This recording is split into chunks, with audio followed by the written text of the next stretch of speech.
आवाज जनतेचा, लढा सर्वसामान्य जनतेच्या न्याय हक्कांसाठी. शिट्ट्या मारल्याचा आवाज निघाला. आता लोक जरा शिट्ट्या मारायचं प्रमाणच कमी झालं. अशी काही शिट्टी मारायची ना, त्या आवाज डायरेक्ट तिकडे गेला पाहिजे. बुरा न व्हायला. अभिषेकचं घर पास करून पुढे गेला पाहिजे. काय अभिषेक? अभिजित, आज या ठिकाणी 223 राहुरी पाथर्डी नगर मतदारसंघाचे महाविकास आघाडीचे आदरणीय शरदचंद्रजी पवार, राष्ट्रवादी काँग्रेस, आदरणीय उद्धवसाहेब ठाकरे, शिवसेना आणि काँग्रेसचे राहुलजी गांधी यांच्या नेतृत्वाखाली ही महाविकास आघाडी आणि त्या महाविकास आघाडीचे अधिकृत उमेदवार तुमचा आमचा सर्वांचा भाऊ, त्यांनी 5 वर्ष गेले 5 वर्ष खऱ्या अर्थाने प्रत्येक घराघरापर्यंत, प्रत्येक गावागावापर्यंत विकासाची गंगा पोहोचवण्याचं काम केलं. असे प्राजक्तदादा तनपुरे यांच्या प्रचारार्थ व्यासपीठावरील राष्ट्रवादी काँग्रेस, शिवसेना, काँग्रेस आणि इतर घटक पक्षातील सर्व नेते मंडळी आणि समोर बसलेले आमचे सर्व प्रिय मतदार बंधू आणि भगिनींनो, प्राजक्तदादांना मत कशासाठी द्यायचं? प्राजक्तदादांना मत द्यायचं ते म्हणजे सगळ्यात महत्त्वाचे या समाजामध्ये शांतता टिकवण्यासाठी द्यायचं. प्राजक्तदादांना मत कशासाठी द्यायचं? तर या मतदारसंघामध्ये गेले 5 वर्ष विकासाचा डोंगर ज्या माणसाने उभा केला आणि त्याचा विकासाचा डोंगर उभा केल्यामुळं आपण काहीतरी त्या माणसाचं देणं लागतो, म्हणून प्राजक्तदादांना मत द्यायचं. आणि प्राजक्तदादांना मत का द्यायचं? जे अनेक काही महत्त्वाकांक्षी योजना आपल्या मतदारसंघात आणण्यासाठी प्राजक्तदादांना मत द्यायचं.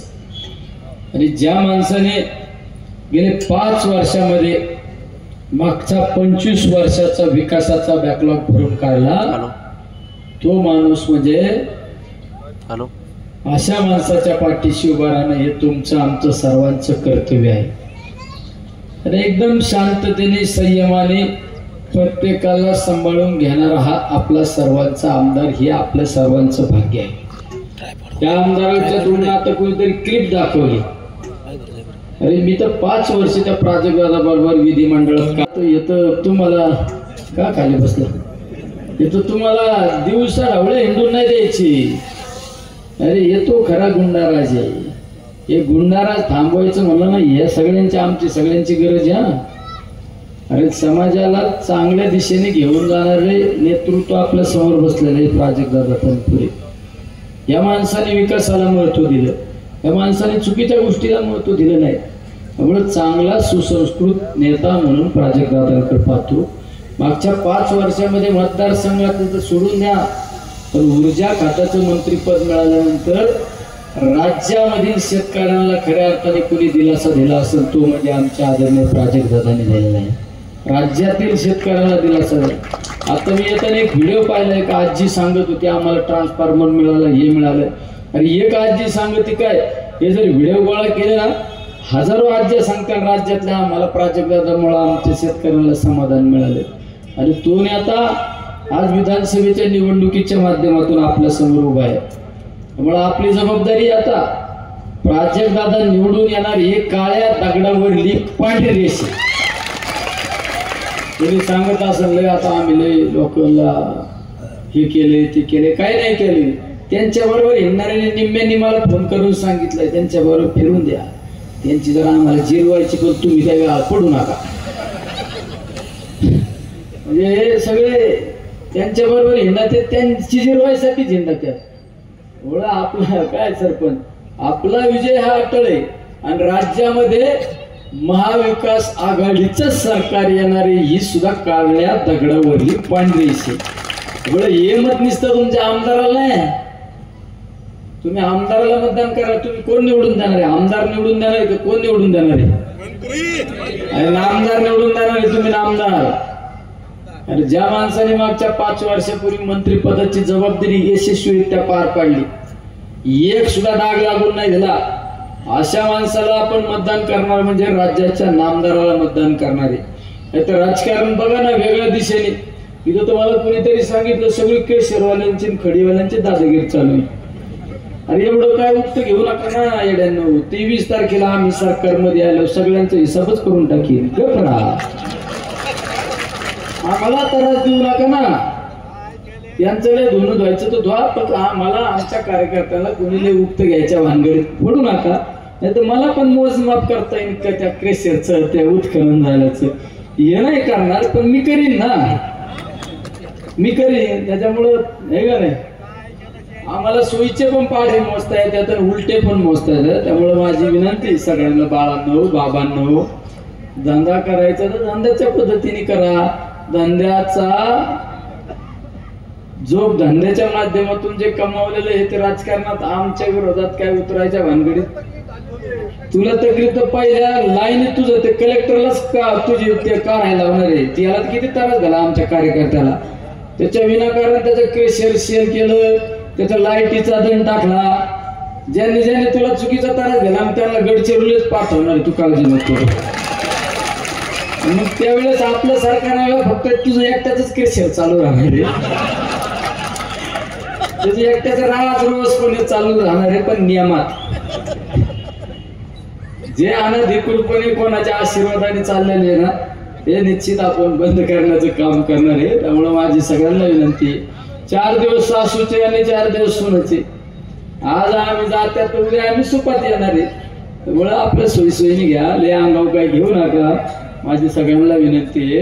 आणि आपल्या सरकारने आता निवडणूक आल्यावर आपल्या मागच्या महायुतीच्या सरकारने काहीतरी आमच्या लाडकी बहीण योजना काढली.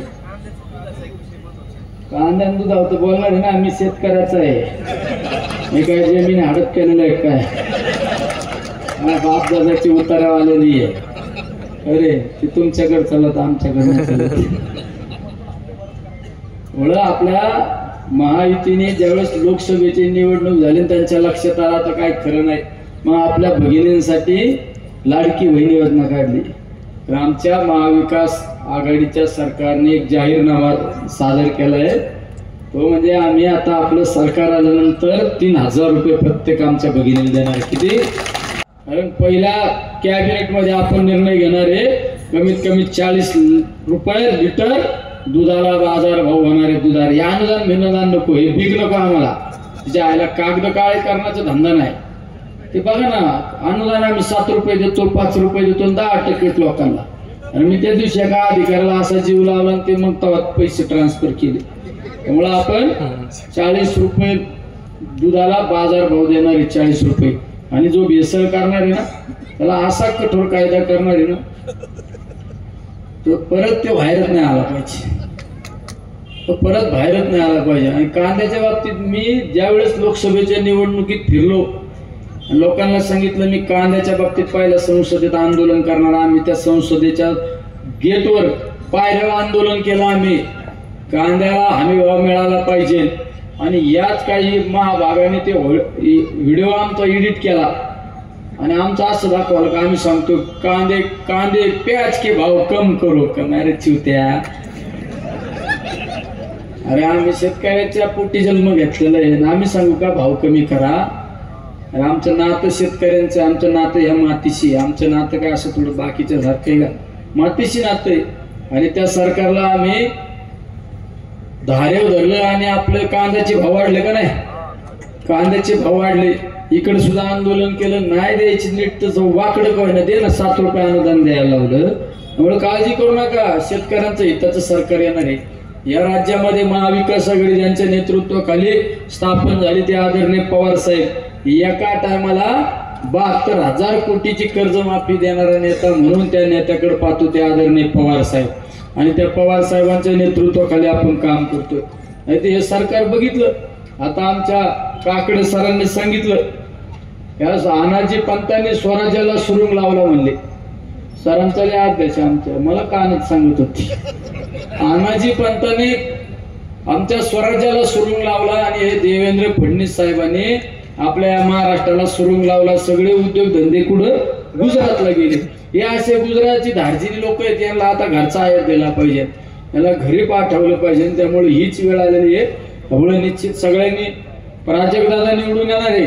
प्राजक्तदादाचं नाव राज्यात झालं पाहिजे, अशा ताकदीने निवडून आलं पाहिजे. कमीत कमी अरे काय ठरवलं का नाही, कम से कम 50,000, कम से कम 50,000. मला आता रामेश्वरने की एक्झिट पोल दाखवला. प्राजक्तदादा एक्झिट पोल मध्ये तुम्ही 70,000 मतांनी विजय दाखवले आम्हाला. कुठला त्या एक्झिट पोल? India today. मला इंग्रजी वाचता नाही म्हणून कळलं नाही. इंडिया टुडेचा सर्वे जरा बघा आत्ताच. आम्ही दिल्लीची एकदम प्रॉपर एजन्सी, तिच्यात दाखवलं 75,000 मतांनी आमचा प्राजक्तदादा विन दाखवलाय जिल्ह्यात सगळ्यात जास्त मतांनी. हा, त्यामुळे हे बाकीच्या कोणाच्या डोक्यात असेल 19-20 काय ठेवू नका, गुलालात सहभागी व्हा.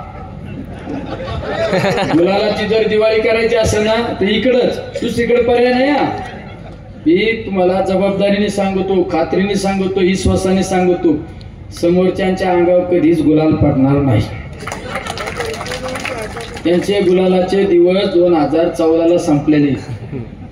मला एक जणाने सांगितलं, म्हणले मी विचारलं कोणाकोणाच्या अंगावर गुलालाचं काय, त्यांनी मला भविष्य सांगितलं. त्यांनी सांगितलं ते राहुरी, पाथर्डी, नगरच्या मते महायुतीचा उमेदवार कोणी, म्हणले त्यांच्या अंगावर कधीच गुलाल नाही. म्हणलं गुलाल कोणाचं? त्यांनी ते तनपुरे कोण आहे, तनपुरे. तर तनपुरेच्या अंगावर कायमच गुलाल आहे म्हणले, त्याचा गुलालच निघणार नाही म्हणले. मी सुद्धा थोडा गुलाला सारखा शर्ट घालणार. माहितीवाल्यांना खुन्नस. खरा गुलाल आपला आहे, ते फक्त बोर्ड लावले गुलालाचे, गुलाल इकडे. त्यामुळे सगळ्यांनी आता प्राजक्तदादाला मतदान म्हणजे दहशत संपवण्यासाठी मतदान आहे. त्यामुळे येत्या 20 तारखेला तुमच्यावर सगळ्यांवर जबाबदारी. हा, जेवरकरांनी जसं लोकसभेला मताधिक्य दिलं ना, तसं मताधिक्य विधानसभेला सुद्धा दिलं पाहिजे. आणि ही जबाबदारी तुमची. मी विश्वासाने खात्रीने सांगतो, आम्ही दोघं असलो ना तुमची एक सुद्धा काम ठेवणार नाही, एक सुद्धा ठेवणार नाही. हे होते आता हे जगन्नाथाचं रथे. एक चाक तुम्ही बसवले विधान लोकसभेच्या निवडणुकीने, एक खासदाराच्या रूपाने मला बसवले, तर दुसरं चाक जर जोडीदार दिलं मला जोडीला विधानसभेचं, अरे काय काम राहते? काहीच नाही राहणार. काय काळजी करता? आता पहिली सापट होती म्हणायला. प्राजक्तदादा कधी कधी म्हणायचे मला काय अडचण नाही, हे तुमचा रस्ता करून दिला असता, पण हे प्रधानमंत्री ग्राम सडक योजनेची. आता प्रधानमंत्री ग्राम सडक योजना आली का मी, आणि मला जर कोणी म्हणलं हे रस्ता जरा मुख्यमंत्री ग्राम सडक योजनेत, मी म्हणून हे म्हणजे दुसरीकडे जायचं नाही. एक खिडकी योजना राबवायची आता तुमची. एका खिडकीत आम्ही दोघं बसलेले. कोणत्या गोळ्या लागू? जुलाबाच्या लागू नाही तर कशाच्या लागू? आमच्याकडूनच घेऊन जायच्या. कशाच्या लागू? एका खिडकीत सगळ्या रोगावरला इलाज, सगळ्या प्रकारचं औषध, तुमचं पण